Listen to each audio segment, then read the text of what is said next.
Assalamualaikum warahmatullahi wabarakatuh. Kami dari kelompok 8 mata kuliah tafsir madhab akan mempresentasikan salah satu kitab tafsir, yakni Tafsir Al-Kasyaf karangan Az-Zamakhsyari. Dewan beranggotakan 3 orang, yakni saya sendiri, Fardin Faruk, lalu Mbak Iftita Malia, dan yang terakhir Mas Khairul Atfal. Baik, langsung saja saya mulai dengan yang pertama, yakni saya akan menjelaskan tentang biografi Az-Zamakhsyari. Nah, jadi di sini pengarang kitab tafsir Az-Zamakhsyari atau pengarang kitab tafsir Al-Kasyaf Az-Zamakhsyari, nama lengkapnya adalah Abu Qasim Muhammad bin Umar bin Muhammad bin Umar Al-Khwarizmi Az-Zamakhsyari.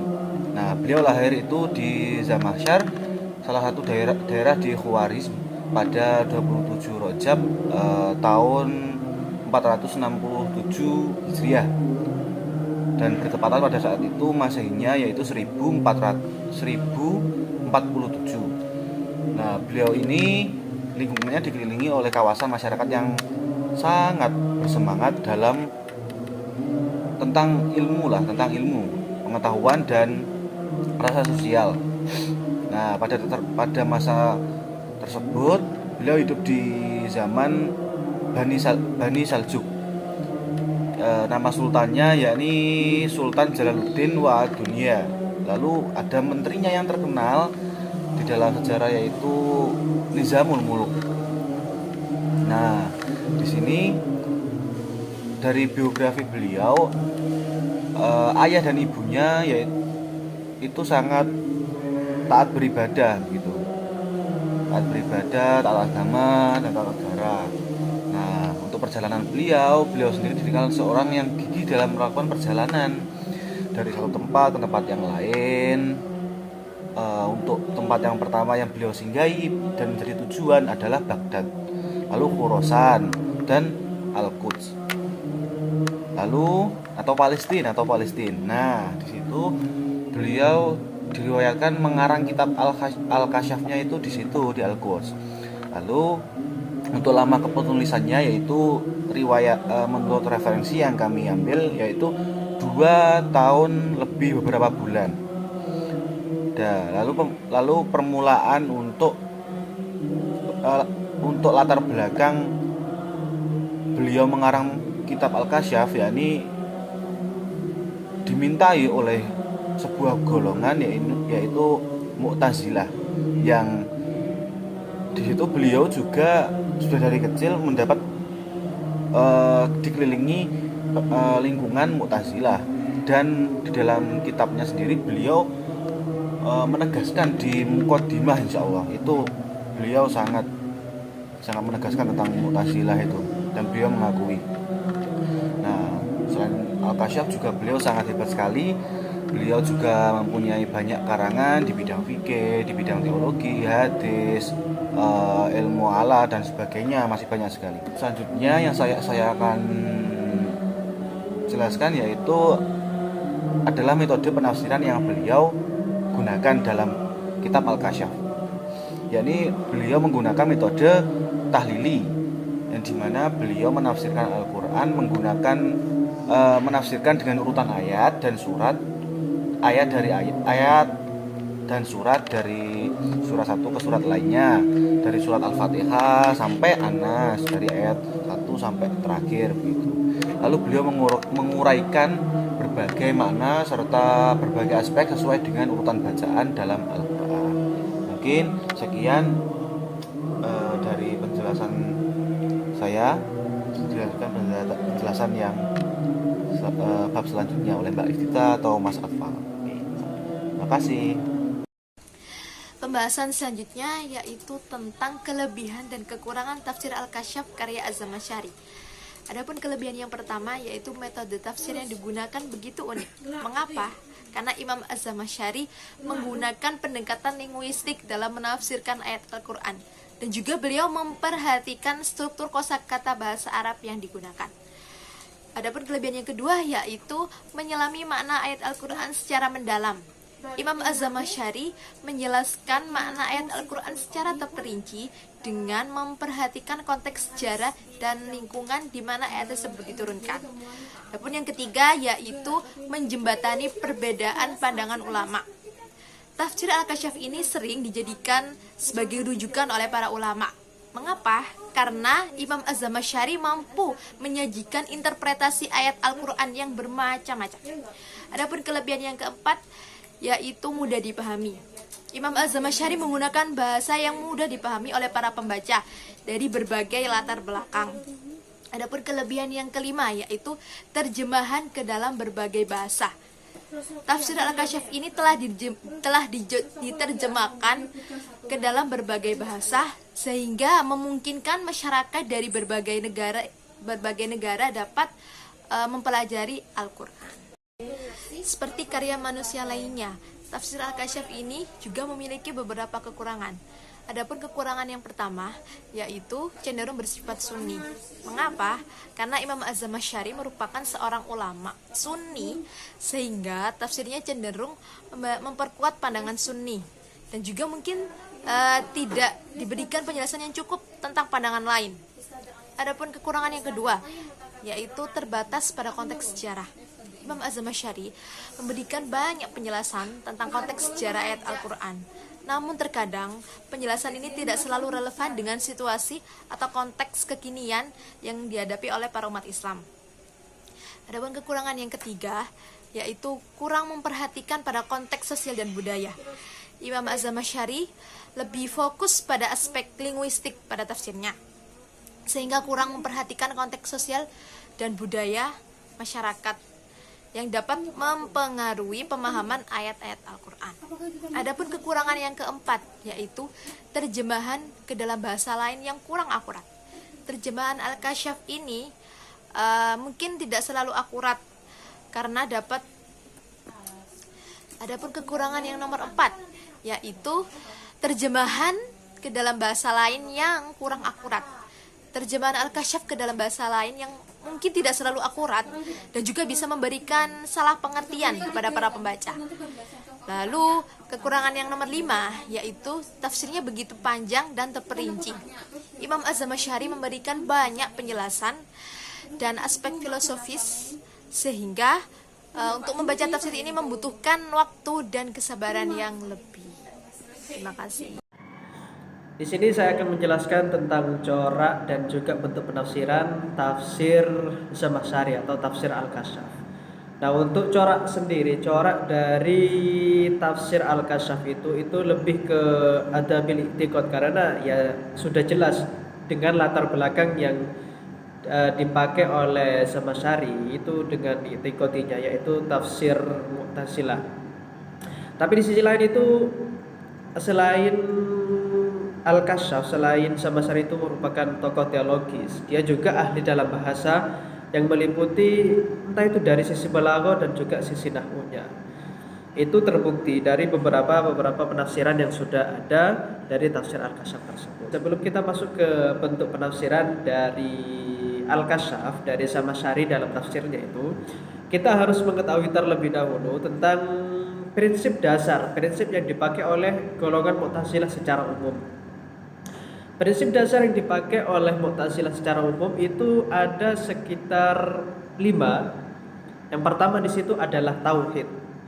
Tauhid di sini ini berbeda dengan aliran lainnya yang juga sama-sama memiliki prinsip tauhid. Yang membedakan antara tauhid yang dipakai oleh Mu'tazilah dan juga tauhid yang lain di situ adalah ketidakadaannya sifat Tuhan yang mandiri di luar zatnya.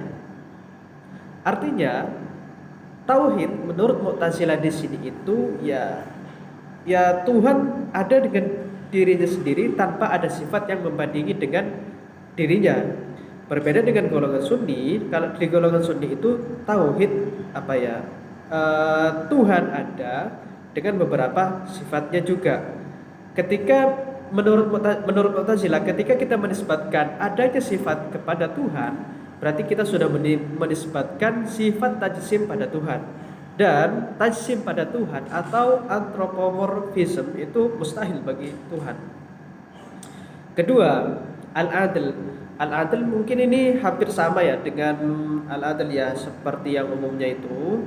Artinya Tuhan akan memberikan balasan pada orang yang melakukan pekerjaan baik dan juga yang memberikan siksaan pada orang yang mengerjakan perilaku buruk. Ketiga ada al-wa'id wal wa'id, al-wa'd wal wa'id. Ini juga sama, Tuhan akan memberikan ancaman dan juga janji. Dan keempat ada al-mansil bainal mansilatain. Nah, al-mansil bainal mansilatain di sini itu yang sangat mencolok ya. Artinya di sini prinsip al-mansil bainal mansilatain di sini itu sudah populer di kalangan Mu'tazilah. Mu'tazilah itu tidak mau menisbatkan orang yang melakukan dosa besar dan meninggal pada keadaan seperti itu masuk ke surga atau neraka. Tapi di situ al-mansil bainal mansilatain, dia akan berada di antara keduanya, ada di tempat antara surga dan neraka. Itu menurut Mu'tazilah. Dan ini mungkin jadi titik tekan juga pada contoh penafsiran yang dipakai oleh Az-Zamakhsyari. Artinya ketidakkonsistenan prinsip yang dianut oleh Zamakhsyari dalam menafsirkan Al-Qur'an. Meskipun dirinya meskipun Az-Zamakhsyari itu menisbatkan dirinya sebagai Al-Mu'tazili, sebagai penganut Mu'tazilah. Terus yang terakhir itu ada al-amru bil ma'ruf wa nahyi 'anil munkar. Ini mungkin juga hampir sama dengan yang lainnya. Di sini meskipun ada beberapa prinsip yang berbeda, beberapa prinsip yang sama itu menjadi prinsip utama bagi golongan-golongan Mu'tazilah. Oke, lanjut untuk bentuk penafsiran dari Zamakhsyari. Sudah saya singgung tadi bahwa Zamakhsyari itu dengan secara sadar, dengan secara terang-terangan dia menisbatkan dirinya sebagai al-Mu'tazili. Artinya identitas kemu'tazilahan dari Zamakhsyari itu sudah jelas. Karena itu Zamakhsyari itu mengaku dirinya yang Mu'tazilah. Oke, saya akan coba contohkan untuk contohnya di surat Al-Qiyamah ayat 23. Ketika Az-Zamakhsyari menafsirkan al-ihtimam bil akhirah, al-wajhu ibaratun anil jumlah wan nadhiratu an nadratin naim. Ayat ila rabbiha nadhira. Ketika Az-Zamakhsyari menafsirkan ila rabbiha nadhira, itu dia karena ada sangkut pautnya dengan prinsip yang pertama tadi adalah prinsip tauhid, maka ila rabbiha nadhira di situ Zamakhsyari tidak menafsirkan secara pemahaman teks, tetapi di situ menurut Zamakhsyari itu adalah bentuk simbolik keimanan seseorang kepada Tuhan. Sekali lagi Zamakhsyari tidak menafsirkan demikian, ia lebih menjelaskan kata nadhira dengan kata at-tawaqqu war-raja, yaitu berharap. Jadi pemahaman Az-Zamakhsyari pada ayat ini adalah di akhirat nanti orang beriman raut wajahnya itu tidak ada ekspresi takut, tidak ada ekspresi sedih, sambil menunggu dan juga berharap. Ini sekali lagi ini dilatar belakangi dengan prinsip yang dipakai oleh Mu'tazilah tersebut. Untuk bentuk penafsiran yang kedua itu di surat Thaha ayat 5, Ar-Rahmanu 'alal 'arsy istawa. Ar-Rahmanu 'alal 'arsy istawa di sini Az-Zamakhsyari dalam hal ini tidak menafsirkan secara teks dan lebih pada pemahaman kinayah.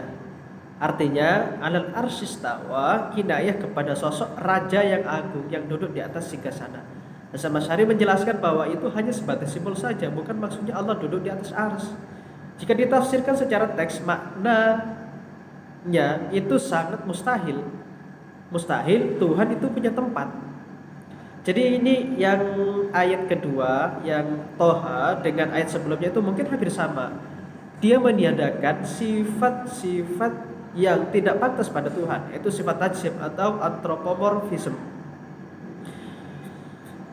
Dan yang terakhir, di sini saya bawakan penafsiran Zamakhsyari di An-Nisa ayat 150. Nah, ini yang saya singgung tadi bahwa ada sedikit ketidakkonsistenan Az-Zamakhsyari dalam prinsip yang dipakai. Nah, tadi kan salah satu prinsip yang dipakai oleh Mu'tazilah itu adalah al-manzil bainal manzilatain. Orang pelaku besar itu tidak masuk di neraka, tidak masuk di surga. Artinya dia berada di antara kedua surga dan neraka. Tapi ketika As-Samasyari itu menafsirkan innal ladzina yakfuruna bi ayatin innal ladzina yakfuruna billahi wa rasulihi wa yuriduna ay yufarriqu bainallahi wa rasulihi wa ila akhirih ila akhiril ayat, di situ As-Samasyari tidak ada kata diksi bahwa Samasyari itu condong pada prinsip yang dipakai Mu'tazilah sendiri. Artinya teologi Mu'tazilah menganggap orang mukmin yang punya dosa besar itu termasuk golongan fasik. Dan ketika orang masuk pada kategori fasik itu akan masuk ke al-manzil bainal manzilatain. Namun dalam penafsiran Az-Zamakhsyari itu tidak ada posisi tengah antara kafir dan juga tidak ada posisi tengah antara iman. Jadi sederhananya, orang itu jika tidak kafir berarti iman. Jika tidak, ya berarti selain keduanya. Oleh karena itu, kemu'tazilahan dari Az-Zamakhsyari masih diragukan karena ada prinsip yang tidak terpenuhi dari pemahaman Az-Zamakhsyari. Ya meskipun di statementnya itu Az-Zamakhsyari mengatakan bahwa dirinya itu al-mu'tazili, tapi pada penafsiran ayat ini itu Az-Zamakhsyari mungkin tidak sesuai dengan prinsip dasar yang dipakai oleh Mu'tazilah. Oke, terima kasih.